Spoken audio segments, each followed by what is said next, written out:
하나님 말씀은 사무엘상 7장 1절에서 11절까지의 말씀입니다.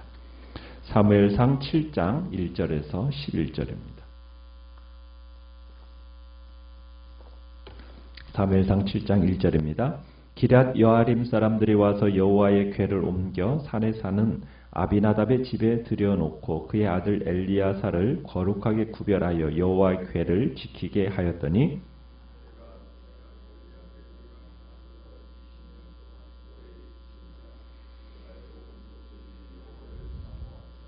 사무엘이 이스라엘 온 족속에게 말하여 이르되 만일 너희가 전심으로 여호와께 돌아오려거든 이방 신들과 아스타롯을 너희 중에서 제거하고 너희 마음을 여호와께로 향하여 그만을 섬기라. 그리하면 너희를 블레셋 사람의 손에서 건져 내시리라.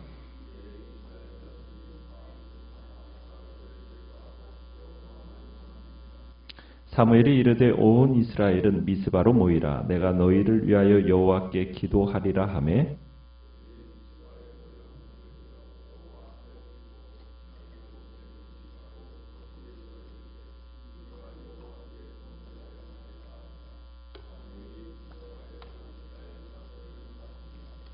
이스라엘 자손이 미스바에 모였다 함을 블레셋 사람들이 듣고 그들의 방백들이 이스라엘을 치러 올라온지라.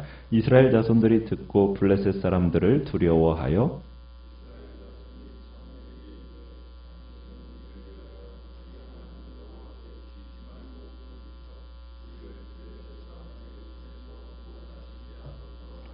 사무엘이 젖 먹는 어린 양 하나를 가져다가 온전한 번제를 여호와께 드리고 이스라엘을 위하여 여호와께 부르짖음에 여호와께서 응답하셨더라.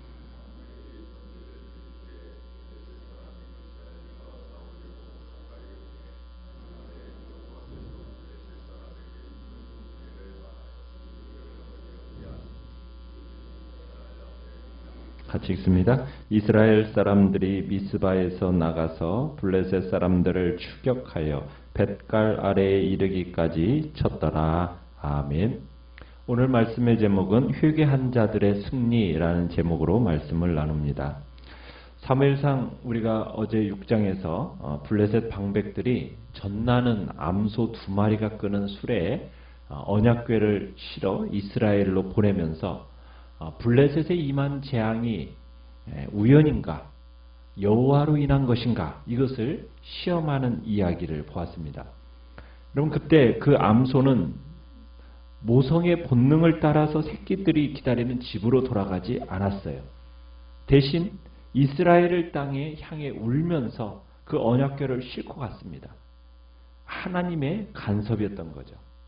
그러면서 이 언약궤를 통한 이 기적들이 우연히 일어난 것들이 아니고 하나님이 개입하시고 통치하신 일이었다라는 것을 블레셋 사람들로 하여금 인정하도록 하나님께서 만드신 겁니다. 법궤가 7개월 동안 블레셋 땅에서 있다가 이제 드디어 이스라엘 땅으로 7개월 만에 이제 기럇 여아림이라는 곳으로 돌아오게 됩니다. 근데 원래 법궤가 있던 지역은 어디였습니까? 언약궤가 있던 지역은 실로였어요. 실로.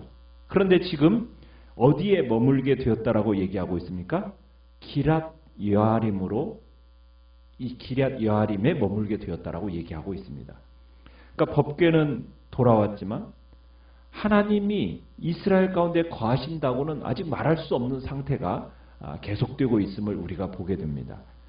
자, 이제 언약궤가 이스라엘 땅 블레셋의 국경지대인 이 기럇 여아림의 아비나답이라는 사람의 집에 20년이나 머물게 됩니다. 자, 그런 기적 가운데서 언약궤가 이스라엘 땅에 돌아왔음에도 불구하고 참 이 언약궤가 20년 동안이나 그냥 그 집에 머물러 있었다라는 것은 아직 이스라엘 백성들이 신앙의 잠에서 신앙의 그 깊은 잠에서 아직 깨어나지 못했다라는 것을 의미하는 겁니다. 그러니까 20년 동안 이 언약궤가 방치가 된 거예요. 기럇 여아림에서 그냥 방치된 채 여전히 어떻게 보면 이스라엘 백성들은 그들의 삶이 블레셋이 섬기던 그 가나안 지방의 우상을 그들이 섬기고 있었다라는 것을 의미하는 겁니다. 그러니까 우상의 가치를 삶의 한 축으로 또 삼고 살면서 또 하나님을 완전히 놓은 것도 아니고 어정쩡한 이중적인 삶을 지금 이스라엘 백성들이 살고 있었다는 얘기입니다. 그러면서 이 이스라엘 백성들은 3절 이렇게 끝에 가보면은 그리하면 너희를 블레셋 사람의 손에서 건져내시리라 이런 말씀에 이 말씀을 근거해서 볼 때 지금 이스라엘은 지금 누구의 영향력 아래에서 살고 있는 겁니까? 블레셋의 영향력에서 아직 벗어나지 못한 채 있다는 얘기입니다. 이스라엘은 지금 블레셋의 압제 아래에서 신음하면서 고난의 역사 속에 지금 놓여 있다라는 것을 이야기하고 있는 거예요. 자, 그런데 2절 끝에 가보면요. 이런 표현이 있죠. 이스라엘 온 족속이 여호와를 사모하니라. 이렇게 표현을 하고 있어요. 이 여호와를 사모한다. 이 직역하면은 애통해하니라. 또 통곡하니라. 이런 뜻입니다. 그러니까 뭔가 지금 이스라엘 백성들에게 기갈과 목마름 때문에 지금 이스라엘 백성들이 뭐 하고 있다라는 거예요. 애통해하고 있다라는 말이 지금 20년 후에 지금 나타나고 있는 현상 중에 하나입니다. 일종의 영적인 부흥이 이스라엘을 강타하고 있는 거죠. 그 영적인 부흥의 중심에 누가 있는 겁니까? 사무엘이 있는 거예요. 3절에 보면 이때 사무엘이 다시 역사의 전면에 등장해서 이스라엘 공동체를 향해서 무엇을 촉구하고 있습니까? 회개를 촉구하고 있습니다. 그러면서 3절에 보면 이 회개라는 게 뭐냐? 사무엘이 이렇게 얘기하는 거죠. 만일 너희가 전심으로 여호와께 돌아오려거든 하면서 회개라는 것은 이방신들과 아스타롯을 너희 중에서 제거해라. 그러니까 우상들과 다른 신들에게서 어떻게 하라고요? 돌이키라는 거죠. 그리고는 오직 여호와 하나님께만 마음을 주고 그분만을 섬기는 게 바로 회개다. 지금 이렇게 얘기하는 겁니다. 너희 마음을 여호와께로 향해서 그만을 섬겨라. 정말 사람이 하나님께로 돌아오려면 어떻게 해야 되는 거예요? 모든 이방신들을 어떻게 해요? 버리고 그 다음에 전심으로 여호와께 삶의 방향을 돌이키고 확실하게 돌려야 됨을 얘기하고 있는 겁니다. 자, 이 회개에 대한 촉구를 이스라엘 백성들이 딱 듣고 나서 도전을 받고 나서 4절에 보니까 이스라엘 백성들이 어떻게 했다고 얘기합니까? 바알과 아스타롯을 제거했다. 버렸다. 자, 그렇게 하고 나서 5절에 이제 사무엘이 이스라엘 백성들을 소집을 합니다. 어디로 소집을 하고 있습니까? 미스바로 소집을 하고 있어요. 예루살렘에서 북쪽으로 약 13km 떨어진 곳에 이 미스바라는 곳이 있습니다. 백성들을 소집하는 명령을 내립니다.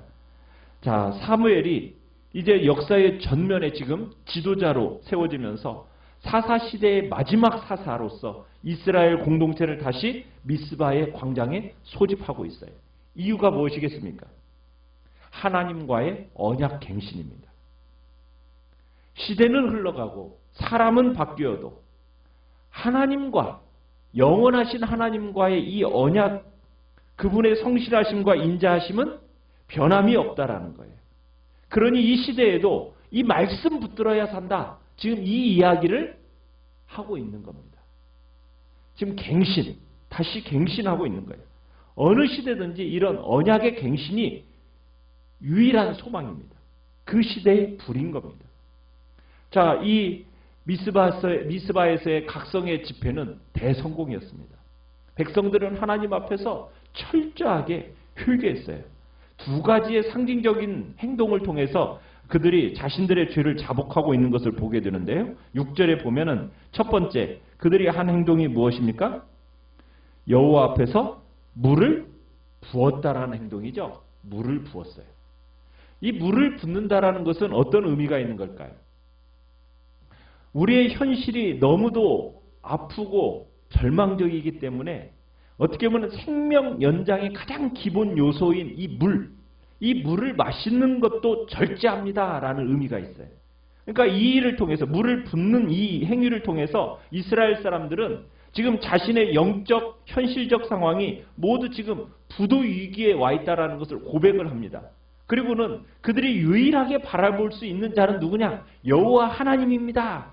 이것을 지금 고백하면서 자신을 겸손하게 낮추는 행동이 바로 물을 붓는 행위입니다. 또 물이라는 것은 이 가나안 지역에 있어서 굉장히 귀한 거예요. 이 풍요로우면 이 물과 떼어서 생각할 수가 없는 겁니다. 자, 그래서 여호와께 물을 붓는다라는 것은 자신들의 풍요는 바알이 주는 게 아니라 여호와께로부터 온다. 지금 이 사실을 고백하는 이 행위가 물을 붓는 행위인 거죠. 자, 물을 붓는 것과 함께 또 그들이 무엇을 했어요? 금식을 했습니다. 종일, 그날 종일 금식을 했습니다. 금식이라는 것은 무엇입니까? 금식하는 자의 생명 보존에 있어서 가장 중요한 것을 박탈하면서 지금 하나님 앞에 징벌을 받아 마땅합니다. 이걸 고백하면서 사는 것 죽는 것 누구의 손에 달려있다라는 것을 지금 고백하는 행위입니까? 여호와 하나님께 달렸다라는 것을 고백하는 행위가 금식하는 행위입니다. 이스라엘 백성들이 미스가와 광장에 지금 소집되어져서 모여서 지금 하나님 앞에 왜 모인 겁니까? 회개하고 하나님 앞에 회개하고 그리고 사무엘의 말씀을 듣기 위해서 지금 모였어요. 자, 그런데 블레셋 사람들이 아니 저놈들이 왜 미스바 광장에 지금 한꺼번에 모여 있는 거야? 이놈들이 지금 반역을 일으키려는 게 분명하다. 이렇게 오해를 하고서는 7절에 보니까 뭘 선언을 하고 있어요? 전쟁을 선언해 버립니다. 20년 전과 동일한 이스라엘과 블레셋과의 전쟁이 벌어지게 되는 거예요. 참 지금 미스바 이 광장에서는 뭐하러 모였는데 하나님 앞에 회개하러 모인 이 회개의 현장에 뭐가 지금 일어나게 된 겁니까? 블레셋과의 전쟁이 일어나게 된 거예요. 아니 하나님은 왜 회개하고 있는 백성들에게 하필 이 전쟁을 맞닥뜨리게 하는 걸까요? 지금 이들이 금식하고 애통해하는 심정으로 지금 물을 붓고 하나님의 은혜를 구하고 있는데 또 하나님의 말씀이 지금 사무엘 선지자를 통해서 선포되고 있는데 하나님이 지금 뭘 허락하신 거예요? 전쟁을 허락하신 겁니다. 왜 전쟁을 허락하셨겠을까요? 여기에는 어떤 매듭 차원에서 하나님의 섭리가 있는 겁니다. 지금 이스라엘 공동체는 블레셋 사람들의 가치와 그 종교 생활과 그 문화 속에 푹 찌들어서 이중적인 신앙을 가지고 있었어요. 하나님을 안 믿는 것은 아닙니다. 하나님을 믿는다고 하면서도 현실 속으로 들어가면은 그래도 이게 있어야지 하면서 한편으로는 바알을 섬기고 세상의 번영과 안정과 그 풍요를 그 바알로부터 구해온 것이 지금 이스라엘 백성들이에요. 그런데 한 일간의 실존을 흔드는 일이 뭐예요? 전쟁입니다. 이스라엘 백성들이 지금 회개하다가 지금 갑자기 전쟁을 겪게 되는 거예요. 여러분 전쟁이라는 것은 여러분 승패가 어떻게 갈립니까? 인간적으로 생각할 때 무엇에 의해서? 병력의 수, 그죠? 무기가 어떠한가? 그 다음에 사기가 어떠한가? 이런 몇 가지 핵심적인 요인들에 의해서 전쟁의 승패가 결정되는 거잖아요. 지금 블레셋의 이번 침략은 이스라엘이 어떻게 보면 회심의 시금석이 되는 겁니다. 너희들의 회개가 진짜냐? 아니면 화장빨인 어떤 표면적인 경건에 불과한 거냐? 이것을 이 블레셋이라는 공포에 딱 직면하는 순간 이들이 이제 결정하게 되는 거예요. 뭘 결정하겠어요? 이 전쟁을 통해서 실존이 이제 딱 자신들에게 이제 다가오니까 위협이 다가오니까 전에부터 자기들이 오랫동안 거래해왔던 그 만져서 정말 알고 위안해주던 남신과 여신 바알과 아스토롯을 향해서 달려가서 그들에게 빌 것인가? 아니면은 진짜 회개했기 때문에 여호와 하나님을 찾고 그분께 부르짖을 건가? 자, 그런데 자, 이스라엘 백성들이 뭘 선택하게 됩니까? 8절에 보니까 이스라엘 자손들이 사무엘에게 자신들을 위해 기도해달라고 부탁하는 것을 보게 됩니다. 그러자 9절에 사무엘이 제사를 집전하면서 이제 하나님 앞에서 이 백성들을 불쌍히 여겨달라고 부르짖으면서 기도를 합니다. 자, 전쟁은 어떻게 끝이 납니까? 상대방의 어떤 조건에 의해서 전쟁의 승패가 달려있는 것이 아니라는 것을 보여주시죠.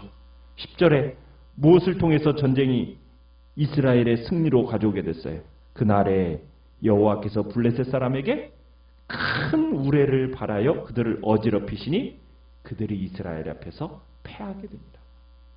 여호와 하나님께서 우레를 발해서 블레셋 사람들을 혼돈에 빠뜨리시면서 이스라엘 앞에서 패하게 하신 겁니다. 무엇을 말하고 싶은 겁니까? 결국 하나님이 하신다는 거예요.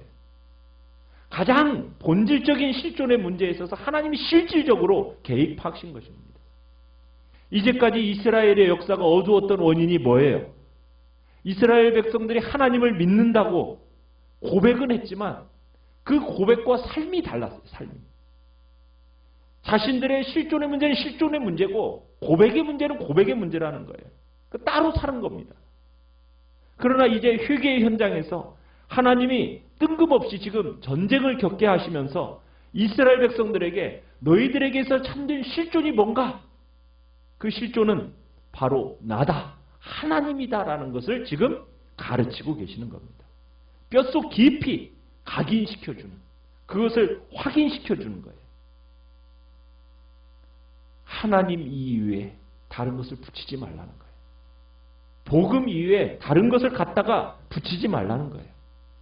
말만 하나님이 다 하신다고 해놓고 자기가 혼자 주판 다 두드려보고 그리고서는 자기 힘으로 뭔가 하려고 여기저기 돌아다니면서 하나님 앞에 무릎 꿇는 것을 하지 않는 것. 이런 일이 너무 많다는 거죠. 기도가 실존이고 기도가 실제라는 겁니다. 보이지 않는 것이 보이는 것보다 실제적이라는 거예요. 우리가 믿는 것은 무엇을 믿는 겁니까? 여호와 하나님이 하신다라는 것을 믿는 거잖아요. 그죠? 세속적인 것은 우리의 삶의 조건들을 좌우하도록 그것들이 허용해서는 우리는 안 되는 거예요. 그런데 이스라엘 백성들이 지금까지 그 지점에서 실패해 왔어요. 하나님을 완전히 놓은 것도 아니고 그렇다고 해서 하나님을 섬긴다고 하는 것도 아니고 하나님을 말을 섬긴다고 하면서 풍요를 먹을거리를 주시는 이는 바알이라고 하면서 그러면서 그 땅의 물질을 가져다 주는 그 신을 섬기는 것. 여러분 그런 일이 이스라엘 백성들이 해왔던 일이에요. 여러분 이 두 가지가 우리가 신앙생활하면서도 가능하다는 얘기입니다. 하나님을 입술로는 섬긴다고 하나님을 섬긴다고 말은 하면서 그 속으로는 이 땅에서의 풍요와 이 땅에서의 먹을거리에 우리의 마음이 놓여져 있다면 우리도 다름없이 바알과 아스토롯을 지금 우리 안에 섬기고 있는 거나 다름이 없다라는 것을 이야기하고 있는 겁니다. 그것을 하나님께서는 어떻게 하시기 위해서 완전히 회개 속에서 깨트리시기 위해서 전쟁을 허락하셨던 거죠. 우리가 이 장면에 그 20년 전 엘리의 아들들이 법궤를 들고 전쟁에 나갔어요. 그런데 오늘은 어떤 일이 벌어지고 있습니까? 사무엘이 번제를 드리며 기도를 합니다. 엘리의 아들들에게 하나님이라는 존재는 어떻게 보면은 성막, 법, 언약궤 이걸로 상징되는 종교적인 대상에 불과했다면 지금 사무엘에게 하나님은 어떠한 분입니까? 회개하는 자를 용서하시고 부르짖는 자의 소리를 들으시는 인격적인 분이라는 것을 얘기하고 있는 거예요. 그저 종교적인 대상이냐? 인격적인 하나님이냐? 20년 전 블레셋과의 그 전쟁에서 종교적인 대상으로서만 하나님을 이용하려고 했던 이스라엘은 어떻게 됐습니까? 무참히 패배했고 결국 언약궤까지 빼앗기게 됐죠.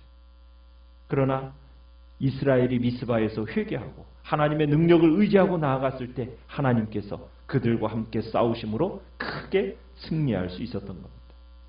하나님은 어떠한 우리 종교적인 유익을 얻으려는 수단이 되어서는 안 된다는 얘기입니다. 하나님은 누구이십니까? 우리 가운데 살아서 역사하시는 우리의 참된 주인이시라는 것.